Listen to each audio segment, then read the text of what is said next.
Hello everyone, welcome to my channel cat pack check. ఈరోజు మన ఛానల్లో కళ్యాణి ప్రియదర్శిని యాక్ట్ చేసిన కొత్త లోక మూవీ రివ్యూ అయితే చెప్పబోతున్నాను. చాలా రోజుల తర్వాత ఒక మంచి మూవీ అయితే వచ్చింది. నాకు మూవీ అయితే చాలా బాగా నచ్చింది. స్టోరీ గురించి నేను ఏం చెప్పినా స్పాయిలరే అవుతుంది. సో ట్రైలర్లో చూసిన తర్వాత మీకు ఏమనిపించిందో అదే మైండ్లో పెట్టుకొని మూవీకి అయితే వెళ్ళండి. మూవీ స్టార్ట్ అయిన ఫస్ట్ హాఫ్ అన్ అవర్లోనే మనకి ప్రతి క్యారెక్టర్ అయితే ఇంట్రడ్యూస్ అయితే చేసేస్తారు.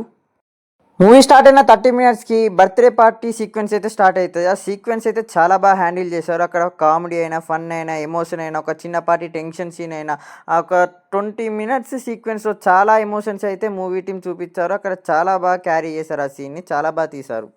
ఆ తర్వాత కొద్దిసేపటికి Kalyani Priyadarshini childhood flashback scene అయితే చూపిస్తారు. ఆ ఫ్లాష్ బ్యాక్ సీన్ అయితే నాకు అంతేమనిపించలేదు, చాలా వరకు బోరింగ్ అనిపించింది. ప్రీ ఇంటర్వెల్లో కళ్యాణి ప్రియదర్శిని క్యారెక్టర్ సైడ్ ఒక చిన్నపాటి సర్ప్రైజ్ అయితే చూపించారు. అండ్ అక్కడ ఫ్లాష్ బ్యాక్ పోర్షన్లో ఒక ఫైట్ అయితే చూపించారు. ఆ ఫ్లాష్ బ్యాక్ పోర్షన్లో ఆ ఫైట్ అయితే చాలా అంటే చాలా బాగుంది. అండ్ అక్కడ నుంచి ఇంటర్వెల్ వరకు డైరెక్టర్ చాలా బాగా హ్యాండిల్ చేశాడు. ఒక ఫ్లోలో అయితే వెళ్ళింది. అండ్ ఇంటర్వెల్లో కూడా చాలా క్వశ్చన్స్ అయితే చూపించి ఇంటర్వెల్ కార్డ్ అయితే వేశారు. స్టాఫ్ అంతా ఏదో జరిగింది అండ్ నెక్స్ట్ ఏదో జరగబోతుంది అనే సస్పెన్స్ మాత్రం చాలా బాగా హోల్డ్ చేశారు. అండ్ ఓవరాల్గా ఫస్ట్ హాఫ్ అయితే బాగుంది. సెకండ్ హాఫ్లో డైరెక్టర్ చేసిన మంచి పని ఏంటంటే అనవసరమైన ల్యాగ్ సీన్స్ పెట్టకుండా చాలా రేసింగ్ అయితే తీసుకువెళ్ళాడు. సెకండ్ హాఫ్ అయితే చాలా రేసింగ్గా తీసుకోవడం వల్ల బాగుంది.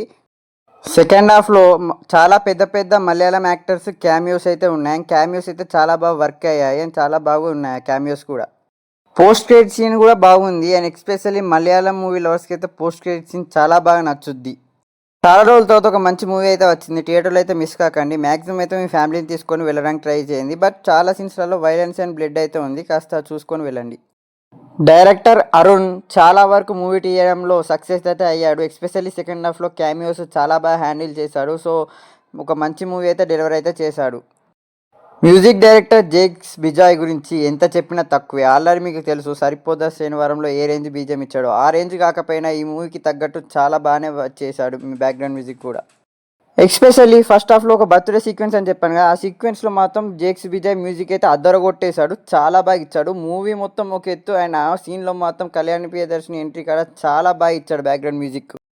అండ్ ఈ మూవీని నేను తెలుగులోనే చూసాను. తెలుగు డబ్బింగ్ కూడా చాలా బాగా చేశారు. అండ్ పర్ఫార్మెన్స్ విషయానికి వస్తే Kalyan Priyadarshini looks cute and action sequence కూడా బాగా చేసింది. అండ్ ఓవరాల్గా పర్ఫార్మెన్స్ అయితే బాగా చేసింది. శాండీ మాస్టర్ కూడా ఈ మూవీలో ఒక కాప్ రోల్ అయితే చేశారు. లియో తర్వాత మళ్ళీ ఈ మూవీలో అయితే యాక్ట్ చేశారు. అండ్ పర్ఫార్మెన్స్ అయితే ఇరగొట్టేశారు. శాండీ మాస్టర్ క్యారెక్టర్ అయితే చాలా బాగా రాసుకున్నారు. అండ్ అతని సీన్స్ కూడా చాలా టైట్గా రాసుకున్నారు. అండ్ సెకండ్ హాఫ్లో అయితే చాలా బాగా చూపించారు ఆ క్యారెక్టర్ని. మూవీకి నేను ఇచ్చే రేటింగ్ 3.5/5. నా రివ్యూ కనుక మీకు నచ్చినట్టయితే నా ఛానల్ని ప్లీజ్ లైక్ చేయండి, షేర్ చేయండి అండ్ సబ్స్క్రైబ్ చేయండి.